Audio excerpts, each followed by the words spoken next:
The sacrifice, the sin and the offering. Eating animals had something to do with Satan and sin, and recapping on that verse yesterday, and Satan hates humankind. God has been telling me not to eat pork.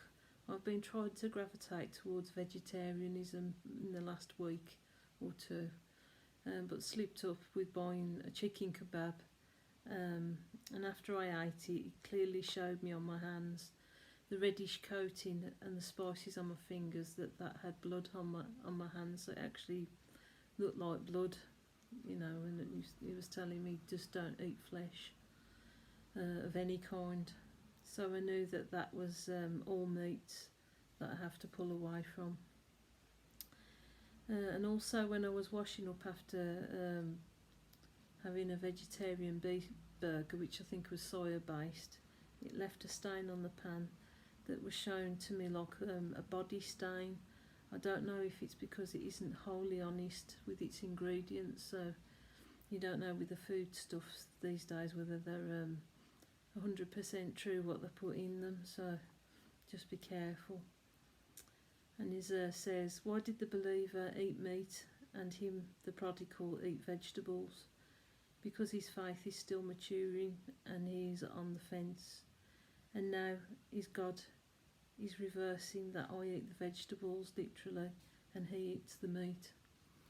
And I was shown that the offering of atonement for sin, a whole animal such as a lamb unblemished, which is consumed by God.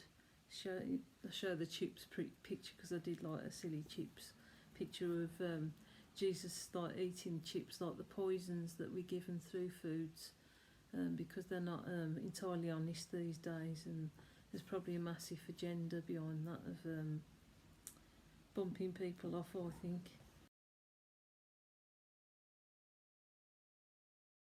And it says the select few have been running out riot with our world and are going to have the same pain, but they are going to feel our pain of losing everything in their old lives, which will include demonic practices that cause pain for their pleasure.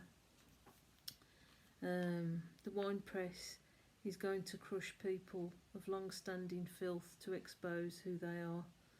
The pain is the discipline, and the wine press is crushing to bring people back to the word. He has been preparing some of us for the promised land. I had a picture pop in my head about a nuclear bomb going off in New York, a woman in sackcloth in hell. Two roads, one going one path of fear and another to a path of faith. So we're gonna live in a parallel world where the beast is one side and our faith, the invisible thing, is going to be the other, and like an energy switch, I think. And kingdom marriage has been a model and assignment for the world to be inspired by. I've also had a theme of animals this week, my attention being brought to animals, obviously in combination with the flesh thing. Being shown dogs in particular.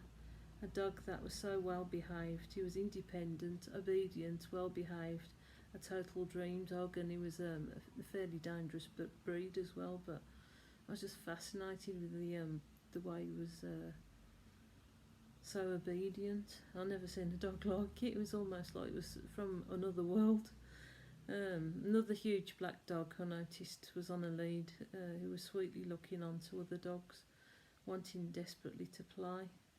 I see this guy walk his dog every day, and I just think it's a shame he never lets him off, because he's like longing to run. But his owner wouldn't let him off, and another dog had small dog syndrome.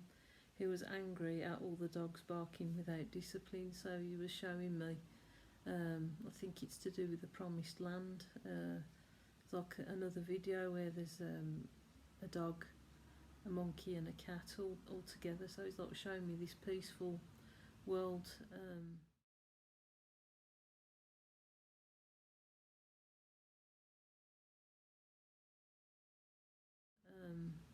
Because I know kingdom marriages are heading towards that with this promised land, so they're being prepared.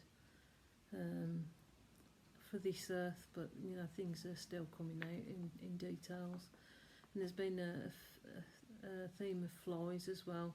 My daughter has an obsession for flies and rescues them. We recently wrote a song about a fly with a ripped wing that she adopted. My daughter stops riding a bike just to go and pick up a fly, and she has a bond with them where they stay on her finger. So she had this one that was a real character. She only had it about a week or two, so, and that one couldn't climb up, but she really looked after him with like a cucumber and stuff like that, and they really act silly with her. It's really strange. We found a fly in a giant puddle a few days back, which she rescued. It was like whizzing round in this cold puddle, and it's really a pretty green. She put it on her finger, and it looked really grateful that we rescued it. And then we had two landana coats that looked really pretty. They almost look like a brooch. So there's like a sort of beauty in the universe that's unfolding. That things you would never notice are actually becoming a bit magical, and especially to do with animals, with me. So it's like an almost enlightened consciousness. I was with pigeons at my local park, and I adored how they pressed up against my hand. I love the plump ones especially, as they was pecking my hand semi-gently, and I says ouch, and the peck got lighter each time, and it's just sweet. It's like animals are a real focus, and like cats are coming up to us out the blue meowing and just shooting out the bushes like from nowhere. So there's also been a theme of crows as well. I don't know where it's going with that. I also had things about my mum has come up. I've had pictures in my mum about my mum this week, and I felt there was foul play involved in her death. I got this vision that my mum had been thrown into a cremation oven, unconsciously alive. And I saw her on that morning, and she was breathing with some difficulty, as she has COPD back then and asthma. She was shaking with fear when I arrived, but calmed down when I held her hand. They said that we don't think she's going to last long, but her skin was soft and she was warm and she was quite responsive that morning. You know, I wouldn't have thought she would have died, but her breathing was pretty bad. She had healthy pink cheeks and was fully aware, but she had very dry lips. And I tried to give her water on the lips, but she refused it. I kind of knew that she might pass on because of what the doctor said, half knowing. Yeah, and the last thing I says was, I'll see you Wednesday. God told me to pass on a message to my brother the other day, which read, "It's your time to rise up out of the sand, 'cause you're with me, and I'm gonna lose it over the proud and what they did to your mum." God was telling me that even though it was wrong, she was considered a lamb as a believer in his eyes, to be burnt whole by God, and a satanic sacrifice by the satanic few.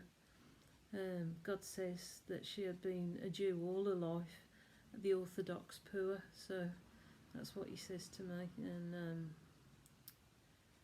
yeah, because we was chasing after a death certificate for weeks, and they was really taking their time, and she went missing. Her body went missing the last 2 weeks, and it was all really shady, and we didn't even get to see her in the chapel, and like it was just totally pushed out and squashed. And was really crazy, and that's not the only bad thing that was being done to her. She was neglected by the medical profession, you know, and the list goes on. Random lines. Some generations have to be a sacrifice to show the wickedness to other generations, so they don't stray away from God. And I think that was where my mum come in. So it's not going unnoticed that she died that way. who exactly is writing this song, and what exactly is a joke. Crows have, yeah, I got the crows bit. Yeah, and crows having like a close bond to my bloodline, relatives related to Tintagel. So that was about it for this week. So it's all a bit jumbled, but just wanted to upload that. Thank you. Just wanted to mention the red on my neck is the strain of all this awful sort of feeling that the helm's giving me. So it's like really pounding down on me. It feels like a horrible microwave energy, and it's getting more harder the more I lift my face up, and it's getting more yeah, the stress in my body's awful. Just put that.